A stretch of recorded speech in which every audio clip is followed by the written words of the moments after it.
So there's a couple of things I want to do before I actually foil wrap this blade and get it over into the furnace. And one of those things is I want to go ahead and get the guards set up. While everything is still parallel, both faces of the blade are parallel right now. So that's a good time to get all this set up, because after we start grinding, the only two parallel surfaces on the blade are going to be right here where the guard's actually going to sit. Everything else is going to have a taper.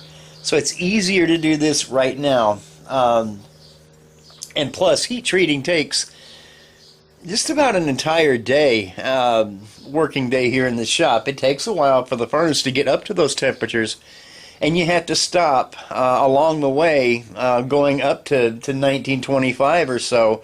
You stop at 1450 with this grade and let it soak for about a half an hour, and that's the normalizing temperature. That's when all the stresses created from drilling and everything else are relieved, and everything is equaled.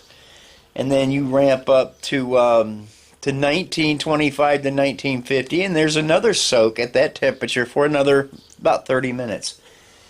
And then after the quench, we go into a draw, 2 hours, 400 degrees. We do a cool down to room temperature, and then right back into the drawing furnace for another 2-hour run at 400 degrees. So there's a day. So before I get into all that, I want to get the guards at least roughed out and on their way. So this is just a piece of stainless bar that I use for guards, and I just kind of arbitrarily picked where the outsides are going to be, and that's where I put the X in Sharpie. And then I just use this. This is the handiest little tool, this clamp. It's hardened 01 steel 1/4-inch stock, and I was very careful about drilling these holes and mating them up, and so they're parallel. So it comes in handy for lots of different things, but this in particular.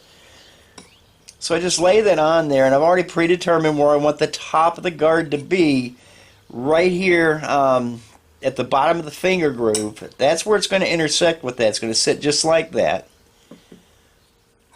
So this clamp, it really helps me sit there and determine that. And so what's going to happen is both of these pieces of steel are going to get clamped on here with vice grips tight up against this guide. Then we remove the guide, and we go over to the milling machine. We'll flip it over, and using the holes right there as drill guides, we're going to go back down through, and we're going to go through with an 1/8 inch bit to spot the holes, and then we're going down just one size under an 1/8, and we're drilling through both pieces of stainless.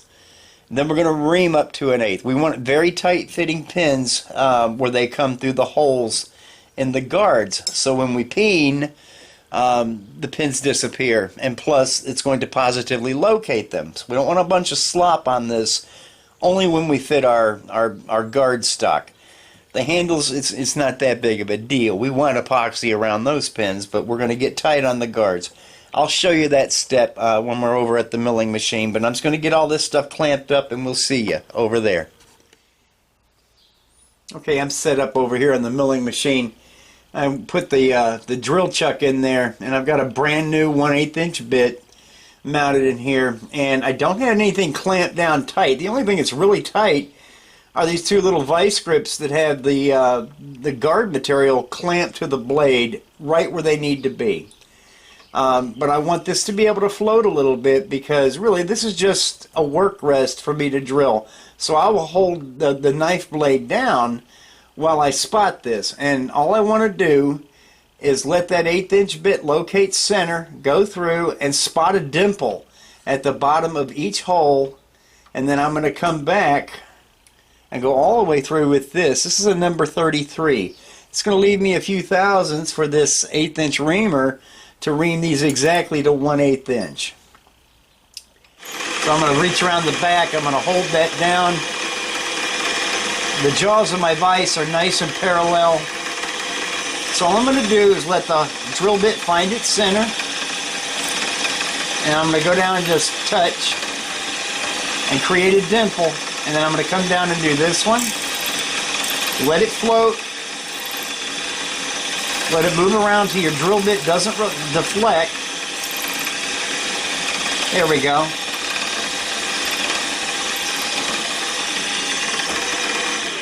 make another dimple, and now we're just going to change bits and go all the way through now that we have a center punch mark, so to speak. So let me get a bit change, and I'll be right back when we're drilling through.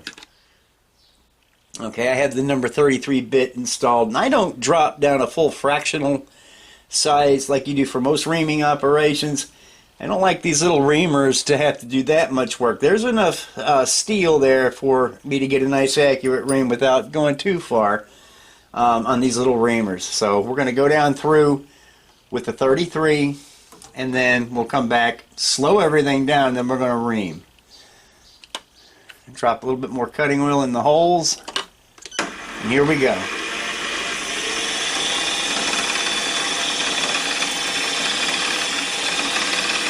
Just let it float, find its center.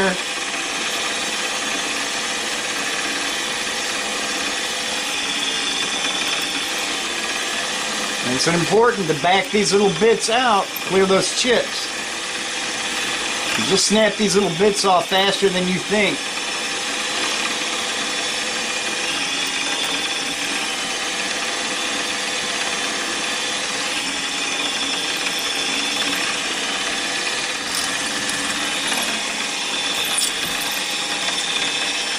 Alright, so we're through on that one. I'm going to get the other one drilled out, and then I'll come back for when we're reaming. Alright, I've got a 1/8 inch chucking reamer mounted in here now, and I slowed the speed down to about half of what my drilling speed was. You want to go through slow with the reamers. I put plenty of cutting oil in the holes and on the reamer itself. So just go down slowly and let that reamer just do its cutting. Don't force it.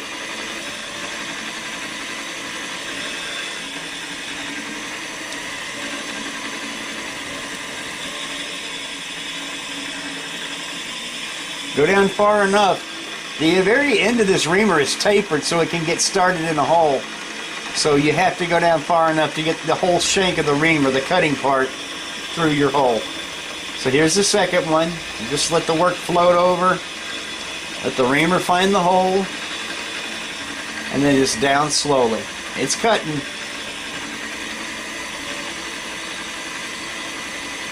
I'm just letting the reamer do its own work. And we're almost through. And there we go. So now we have two accurately reamed holes in our guard material now. So we're ready. We can get rid of these clamps now. And when we put an 1/8 inch pin through those holes, it's probably going to have to be slightly driven in, but that's what we want. We want a tight fit on that. So, alright. So now we're going to clean all this oil off, and I might do some preliminary shaping on the guards before I get this knife into heat treatment. So I'll show you some of that. Okay, back over here at the workbench, and just to check yourself, it's good practice. I took some polished pins that I use for locating handles that will slide through these holes pretty easily. They're still kind of tight. In fact, this one I had to drive slightly through.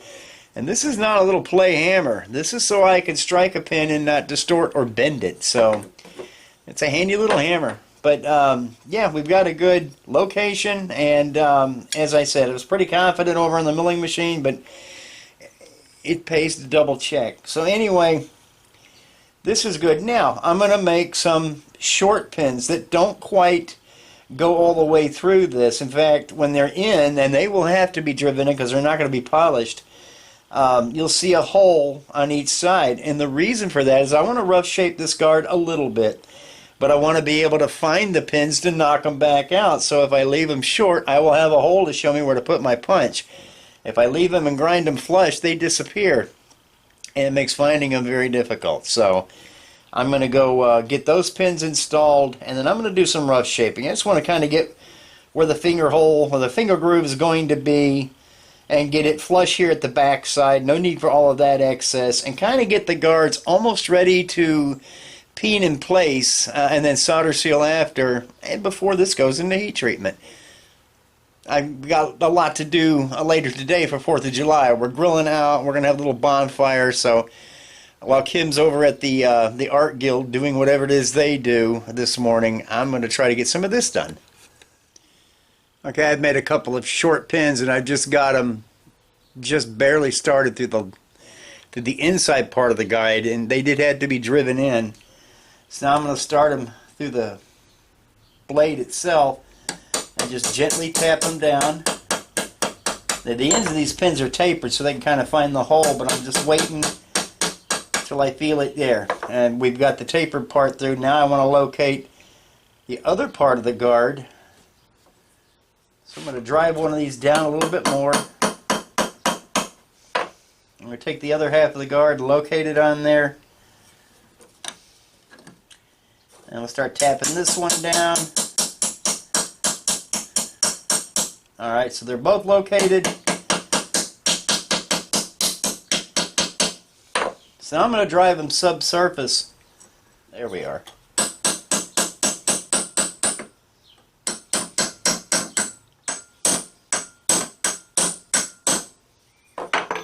There. Now the guards are installed, and I can go ahead and I can grind, I can contour, and do all of that, and then I'll still be able to find them with a punch and knock them out. And then the short pins are discarded. I don't save them. They're just made of scrap pin stock I have. So I'm going to start shaping this just a little bit, and I'll come back when I've done a little bit of that and show you what it looks like. Alright, just came off the grinder.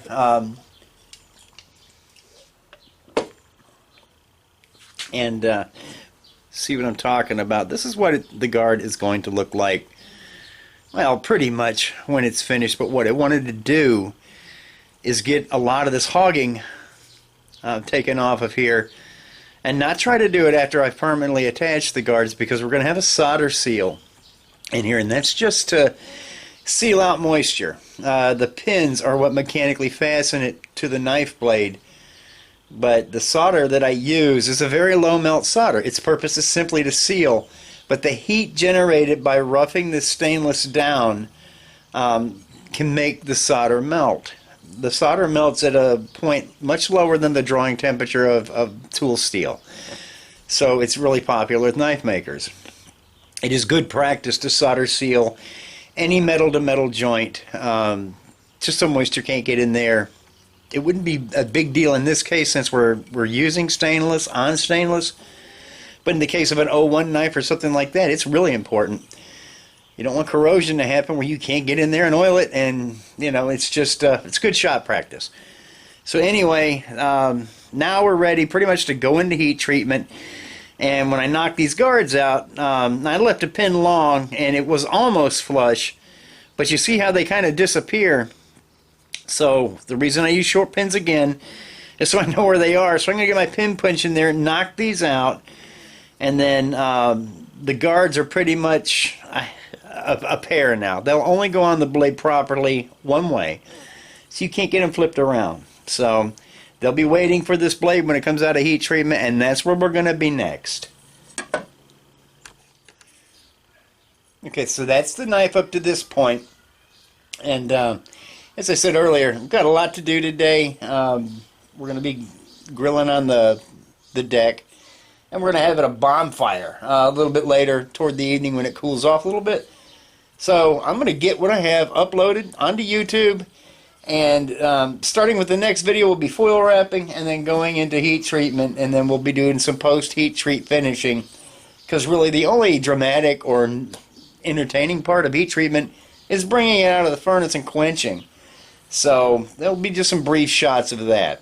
So anyway, guys, it is the 4th of July.